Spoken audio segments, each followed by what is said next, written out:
Hey beautiful people, welcome back to my channel. If this is your first time here, I'm so glad that you showed up. Today we're going to be talking about PMDD and my experience with it. I know some of y'all are like, girl, what even is PMDD? What is that? Premenstrual dysphoric disorder is a severe form of premenstrual syndrome, PMS, that includes physical and behavioral symptoms that usually resolve with the onset of menstruation. There's another great resource that is iapmd.org. They describe it as a disorder in the brain's ability to adapt to hormonal changes, and symptoms can start 1 to 2 weeks before period during the luteal phase of your menstrual cycle. Muscle pain, so it feels like I worked out really hard but I didn't do anything. I also get really sharp zaps of pain in the pelvic area. I have really intense mood swings. I can feel them coming on. I will be sitting there talking to somebody just fine, and then it shifts just like that, and it's very apparent too. It does make things a little difficult to navigate, especially with new people. Some other symptoms that I've experienced are sadness, anger, rage, more than anger, it feels like rage. Definitely anxiety, hopelessness, nothing is going right. My self-esteem is really low, I'm really critical of myself. Increased sensitivity to rejection. I can barely concentrate. Headaches, really bad headaches that last they can last for a few days depending on the week. Another one I experience, which I don't think a lot of people talk about, is the economic or social dysfunction. So for me, it's economic dysfunction. So I always know when I'm about to start my luteal phase because I get the urge to overspend and shop impulsively even if I don't have the money. And a lot of times I do go and shop, and then right after I'm like, why did you do that? So sometimes I'll cancel the orders, sometimes I'll return the orders, but not always. So because of that, it has caused some financial stresses on me. Yeah, it's a lot. So there isn't a cure for PMDD. It is a chronic lifetime diagnosis, but it can be managed. And Bria Jones is one of the main women I've seen speak about PMDD on YouTube, and she has a lot of great resources on how she is better managing her symptoms. So a lot of the things that your therapist or psychiatrist or gynecologist will recommend for treating PMDD is lifestyle changes. So eating more protein, carbohydrates, not as much sugar, not as much salt, caffeine, alcohol. I'm still working on caffeine, still working on salt, still working on sugar, but I'm in a better position than I was when I was first diagnosed with PMDD. Another thing is regular exercise. So for me, I prioritize low intensity movements. So a lot of yoga, a lot of Pilates, a lot of walking. I'll throw in some strength training if I feel like it, but most of the time I'm doing workouts that will keep my hormones together because they're already all over the place. It's stress management. So the way I do that is with my therapist. I also do a lot of breath work. There's also meditations on YouTube, on Insight Timer, on the Open app that can help you breathe and meditate through your symptoms.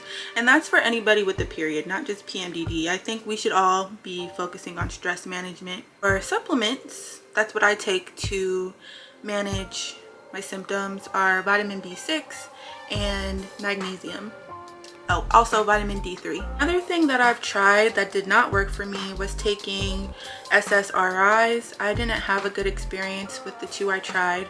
One was a generic Prozac, and the other one, I cannot remember the name, but both of them, they did nothing for me. I actually felt worse. Another way you can manage is birth control pills. So I can't take birth control pills, and I don't really like birth control. As I said earlier, I really think the IUD jacked me up. But I know a lot of women who take birth control for these symptoms and they see an improvement, but there's other symptoms and side effects that come with birth control that I'm not really a fan of, so I decided not to use those. in my treatment plan. Prior to like my college years, I didn't have such severe symptoms as I did once I got my IUD. Once I got my IUD and then got it removed, these symptoms were very apparent. And I felt like a monster. I felt crazy. I felt like I wasn't myself, but I was like, I don't know what's going on. Like, at the time, nobody was talking about PMDD at all. So I was just like, girl, I don't know, maybe you're bipolar, I don't know. But I was like, I need to talk to somebody. Actually, a self-diagnosis, and then I took it to my psychiatrist, and he was like, yeah, for sure.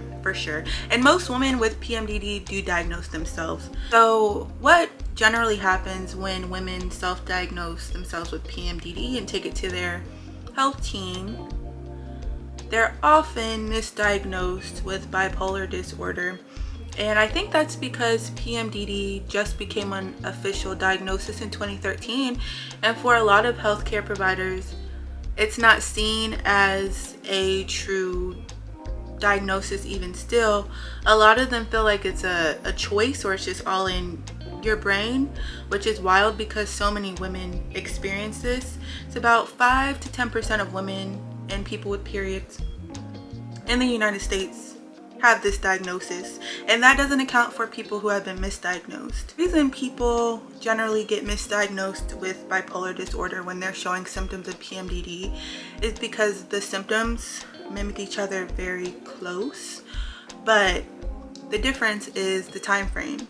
So like I said, it's generally 1 to 2 weeks prior to you starting your period, and with bipolar, your symptoms are generally more long lasting. PMDD it's a lot. It's a really difficult diagnosis to manage. Once I started working with my psychiatrist, the symptoms are now more like around a week. That makes a huge difference because before it was for half of the month, so that's majority of my life where I'm experiencing all these symptoms. To be diagnosed with PMDD, you have to have 5 or more of their symptoms for several months. So generally when you go in and you say, hey, I think I have PMDD, your doctor will probably want you to like keep a journal or keep log of your symptoms. Me, when I took the assessment, I marked everything, all of them. So there was no question on whether or not I had it. So another thing that I do to manage my PMDD is I have an anti-spiral list. And what that is I write a list starting at the beginning of my luteal phase. And I know when my luteal phase starts because of my tracker. And I just keep note of all the good things that have happened that week, starting with Sunday. And I will just write, like, I hung out with my family. I filmed a YouTube video. I received a compliment.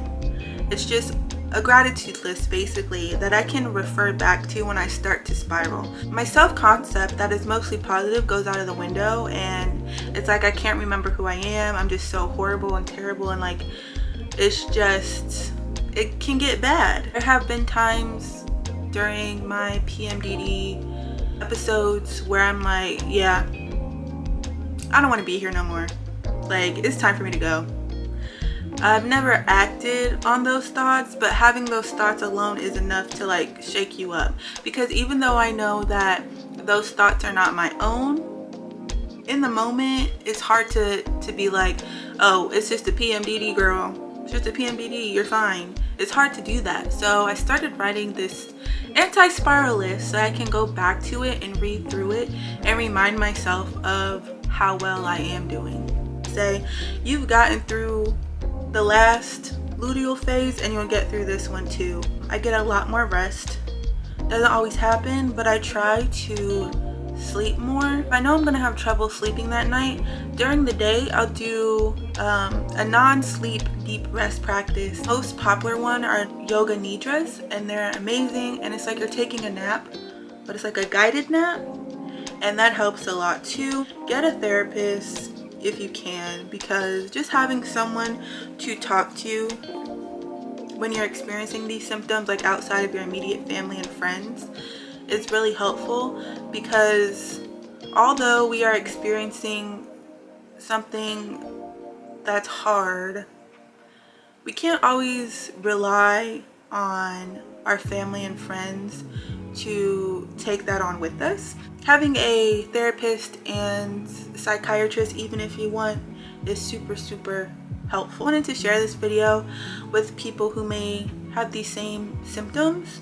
and even for people who don't, just so you have a better understanding. Like, we are not monsters. I know we be getting a little wild, but it's literally just PMDD, and you know, we're doing our best. We're doing our best.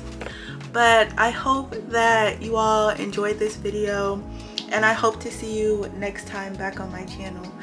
Thanks for watching, y'all.